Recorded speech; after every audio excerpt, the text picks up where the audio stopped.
வணக்கம் நண்பர்களே. இந்த கேள்விக்கு நம்பர் வணக்கம். அதை வாட்ஸ்அப் பண்ணி ஃப்ரெண்ட்ஸ் ஷேர் பண்ணுங்கள். பார்த்தீங்கன்னா அத்திக்கட ஆவணத்தி திட்டம் 70 ஆண்டு கால அந்த போராட்டத்தை எடப்பாடிக்கும் கொண்டு வந்தால் அப்படி அது இப்போ 2000 கோடி பக்கம் செலவு. அதில் 20ஆந்தேதி உண்ணாவிரதம் இருப்பேன். ஏன்னா ஒரு மந்த்லி ஒன்று சொல்லிட்டு இருந்தோம். 90% ஆச்சு, 80% அப்படி இப்படி 2-3 வருஷமாக கம்பி கட்டிகிட்டு இருந்தாங்க. இப்போ அதை 20ஆந்தேதி போராட்டம் பண்ண போகிறோன்னு கடந்த ஒரு வாரம் முன்னாடி சொல்லியிருந்தார். இந்த 20ஆந்தேதி அது 2 தடவை மிஸ் ஆயிடுச்சு, மந்திரி ஏதோ சொன்னார் அப்படின்னு. அப்புறம் 17ஆந்தேதி இன்றைக்கி திறந்து வச்சுட்டார் ஸ்டாலின் நம்ம காணொலி மூலிமா. அப்போது இப்போ என்ன சொல்கிறாருன்னா, அந்த குழாய் பதிச்சது அந்த விவசாய நிலங்களுக்கெல்லாம் உரிய இழப்பீடு கொடுக்கணும். அப்புறம் அணை பாதுகாப்பு பண்ணணும். சென்ட்ரல் கவர்மெண்ட் ஸ்கீம் எல்லா அணை இப்போ கூடி பாருங்கள், அந்த கொள்ளிடம் பக்கம் அந்த அந்த காவேரி அணை உடஞ்சி வீணாக தண்ணி கடலில் கலக்குது. கேட்கும்போது காவேரி தண்ணி கேட்குறதும் இல்லை, அவங்க வந்ததை பயன்படுத்தி சேமிக்க தெரியுதில்லை. ஸோ அணை அந்த பராமரிப்புக்கு சென்ட்ரல் கவர்மெண்ட்டே சொல்லியிருக்காங்க, அதையும் சொல்லியிருக்காரு. இது ரெண்டும் பண்ணணும், வலியுறுத்திகிட்டே இருப்பேன்னு சொல்லியிருக்காரு. அப்புறம் தேநீர் விருந்துக்கு போக மாட்டேன்னு சொன்னபடி ஸ்டாலின் அந்த அமைச்சரவை திடீர்னு பார்த்தா தேநீர் விருந்துக்கு போயிட்டு அங்கே ஏவா வேலு அண்ணாமலை கையை பிடிச்சிட்டு பேசுகிறாப்படி. இதெல்லாம் என்ன சமைக்கன்னு பார்த்தா, இவர் இந்த மாதம் ஃபாரின் போனார்னா ஸ்டாலின் 1 மாதம் ஆகும். பையன் பழுக்கலை அப்படி இப்படின்னாரு. முதல்வர் துணை முதல்வருக்காக. ஆனால் வேறு மாதிரி பிரச்சனை ஆகும். இதுக்கடுத்து தங்கம் தென்னரசு 2 பேருக்கு மறுபடியும் கேஸ் ஓப்பன் பண்ணிட்டார் நீதிபதி ஆனந்த் வெங்கடேஸ்வரன். ஸோ எல்லார் மேலேயும் இந்த 24 முடிய போகும்போது 25 வரும்போது எல்லாருக்கும் பிரச்சனை வரப்போகுது திமுக. அப்போ இது எப்படி விட மாட்டாங்க. ஃபைல் 1-2லாம் அப்போ நல்லா வேலை செய்யும். என்ன தான் கனிமொழி அமித்ஷா போனாலும் வேலையாகாது. ஆச்சா, இப்போ காயின் 100 ரூபா விட போகிறாங்க கருணாநிதி. இது சரி, அதை விடட்டும். அதுக்கு இப்போது இவங்க வரணும், ராஜ்நாத் சிங்லாம் அதுக்கு முன்னாடி தேநீர் விருந்துக்கு போகணும்னு சொல்லியிருப்பாங்களாட்டிருக்கு. அப்போ இது அண்ணாமலையும் கூப்பிட்டோம், எடிஎம்கே போக மாட்டாங்க கூப்பிட்டாலும் சொல்லிட்டார் ஜெயக்குமார். இப்போ என்னங்கிறாரு, முஸ்லீம் கிறிஸ்டின் ஓட்டு எங்களுக்கு வரும், இவங்க தான் கல்ல வருவோங்கிறார். இது கூட்டணிக்கு இல்லை, இது ஆக்சுவலாக இவங்களுக்கு பயம் ஏற்பட்டுருச்சு. அதுவும் இல்லாமல் இப்போ 18% ஆகி போச்சு, இன்னும் இன்க்ரீஸ் ஆகும். இவங்க பர்சன்டேஜ் டவுன் ஆகுது திமுக. அது இப்போ அப்படி பார்த்து 2 வருஷம் நல்லாவே ஊழல் இல்லாமல் கொண்டு வந்துமே மோடி இது இப்போ பாருங்கள், ஒட்டு கொடுத்துல உட்கார வேண்டியது 3 ட்ரிப்பில். அப்போ இந்த மாதிரி ஒன்றுமே செய்யாத அழகு கதிகாடு திமுக அது லட்சணம் தெரிஞ்சு போச்சுல்ல. நீ என்ன தான் கூட்டணி வச்சாலும் அந்த கூட்டணிலாம் இன்டாக்டாக இருந்தாலும் எத்தனை காலம் கை கொடுக்க போகும்? கொடுக்காது. ஏன்னா அதெல்லாம் 2-3% கட்சி தானே, மேஜர் ஒன்று திமுகவில் தானே. திமுக ஓட்டு போடாமல் பாதி பேர் வெளில போனாலும் முடிஞ்சுது.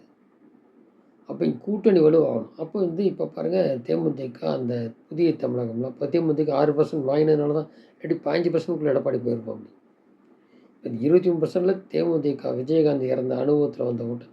அப்போ தேமுதிக புதிய தமிழகம் இந்த மாதிரிலாம் மறுபடியும் பாஜக இந்தியாக்குள்ளே இழுத்து, அதுபோக வேணால் ஏடிஎம்கேல உள்ள சில ப்ரோ பிஜேபி ஆட்களும் வருவாங்க. நேற்று அந்த கூட்டம் முடிஞ்சிருக்கு.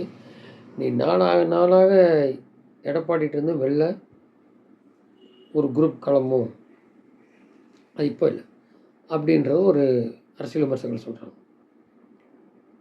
ஸோ இந்த மாதிரிலாம் சேரும்போது, அதாவது இந்த ஓட்டு ஸ்ப்ளிட் ஆகக்கூடாது. விஜய் தனியாக, சீமான் தனியாக, இந்த மேக்ஸிமம் ஒன்று நினைக்கணும். அன்றைக்கி அப்படித்தான் சொன்னேன், தினகரனை சேர்த்துக்க சொல்லி, தேமுதிக சேர்த்து சொல்லி. தேமுதிக வேறு மாதிரி ஆங்கிள் பட்டாங்க, டிஎம்கே தினகரன் சேரல.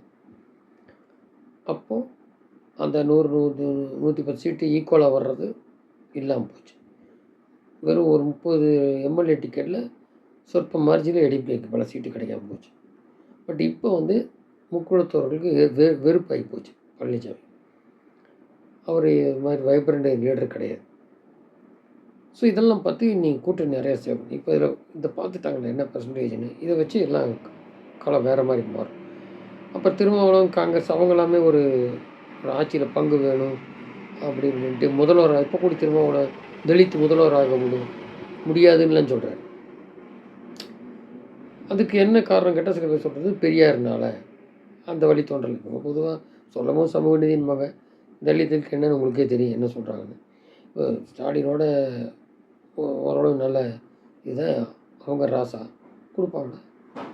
அதான் ஸோ இந்த மாதிரி இருக்கும்போது இங்கே போகும்போது ஆட்சி கீச்சி கலைச்சிருவாங்களோ அப்படி பயம் வந்து அப்புறம் பெர்சன்டேஜ் அண்ணாமலைக்கு ஏறவும் இப்போ அந்த 100 ரூபா காயின் வெளியிடறதுல கூப்பிட்றாரு அண்ணாமலையும் சொல்லியிருந்தார், இந்த ஃபோனில் கூப்பிட்டாரு. இது அண்ணாமலை யாரையும் அனுப்பிச்சிருக்கலாம். அவர் எதிர்த்தரப்பு போகிறதுக்கு அங்கே போகிறாரு. அங்கே போய் கருணாநிதியை புகழ்ந்து பேச வேண்டி வரும். இது வேண்டாத வேலை தான். சரி என்னன்னு பார்க்கலாம் ஒன்று. அப்புறம் பார்த்திங்கன்னா இந்த மாதிரி எதிர்த்து இருந்தாங்க சென்ட்ரல் கவர்மெண்ட்டையும் கவர்னர் நீட்டுக்கு தரல. நீட்டுக்கு ஆக்சுவலாக என்னன்னு தெரியும், ப்ரைவேட்டில் காசு வாங்கிட்டு நீட்டு வந்தால் மறுபடியும் கொள்ளை அடிக்கலாம், வேறு ஒன்றும் கிடையாது. அரசியல்வாதியும் வச்சுருக்காங்க திமுக. இப்போ இன்னும் 2 வருஷம் இருக்குது, ஒன்றும் பணங்கள்லாம் சரியாக தரலைன்னா மூவ்மெண்ட் பண்ண முடியாது, ஆட்சி ஆள முடியாது, கடனாக போச்சு. இப்போ ஆட்சி கொஞ்சம் காப்பாற்றணும் அப்படின்ட்டு. ஏன்னா மந்திரியெல்லாம் இன்னும் வரிசையாக வர ஆரம்பிச்சிடும் அவங்களுக்கு. ஸோ இதில் வந்து பயத்தின் வெளிப்பாடு. அண்ணாமலையும் பயம்னால தான் ஏவாவிலும் கையை பிடிக்கிற ஃபோனில் ஸ்டாலின் பேசுகிறாரு, கவர்னர்கிட்டையும் போகிறாங்க. ஸோ சென்ட்ரல் கவர்மெண்ட்டை இவங்களுக்கு வந்து வேணும்னா பம்புவாங்க, இல்லைன்னா எதிரியாக ட்ரீட் பண்ணுவாங்க. அதான் இவங்களோட இது. இந்த மாதிரி இருக்குது. வருங்காலத்தில் என்ன நடக்குதுன்னு பார்ப்போம். நன்றி, ஜெயந்த்.